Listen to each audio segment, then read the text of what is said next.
Ang tanong ko po, totoo po ba daw na may pangalawang buhay? Dahil naniniwala po kasi kami. Salamat po.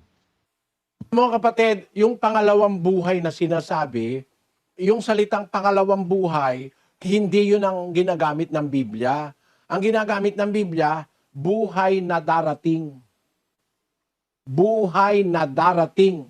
Sa unang Timoteo Kapitulo 6, pakinggan mo ang babasahin nating talata sa 6:19 ng unang Timoteo. Na mangagtipon sa kanilang sarili ng isang mabuting kinasasaligan para sa panahong darating upang sila'y makapanangan sa buhay na tunay na buhay. Sa panahong darating, mayroong buhay na tunay na buhay. Alin yon? Doon sa 4:8 ng unang Timoteo. Sapagkat sa pagsasanay ng katawan ay may kaunting pakinabang, ngunit ang kabanalan sa lahat ng mga bagay ay pinakikinabangan na may pangako sa buhay na ito at sa darating. No, may pangako ang kabanalan, pag pinagsasanayan, may pangako sa buhay na ito at sa darating. Kaya merong buhay na darating. Ang tawag doon, kapatid, buhay na walang hanggan.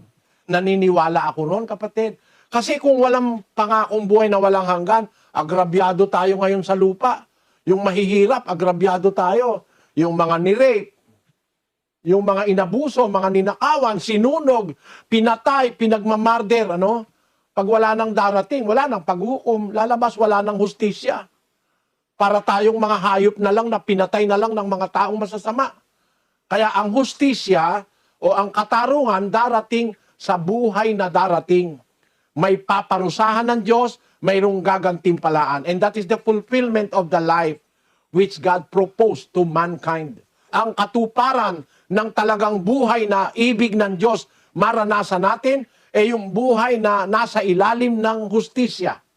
Hindi kagaya ng buhay ngayon sa lupa. Mga mahirap na inaapi pa. Mahirap na ninanakawan pa.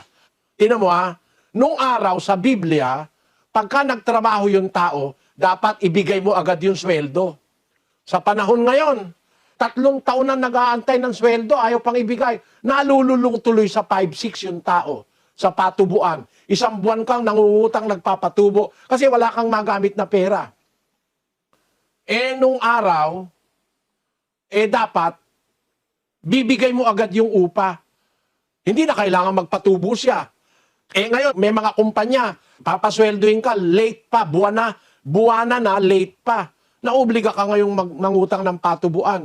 Sa Biblia, hindi ganon. 24:14 ng Deuteronomio. Huwag mo ang pipighatiin ang isang nagpapaupang dukha at salat, maging siya'y sa iyong mga kapatid o sa mga iyong taga-ibang bayan na nangasa iyong bayan sa loob ng iyong mga pintuang daan. Sa kaniyang karawan ay ibibigay mo sa kaniya ang kaniyang kaupahan, ni huwag lulubugan ang araw, sapagkat siya'y mahirap at siyang inaasahan ng kaniyang puso.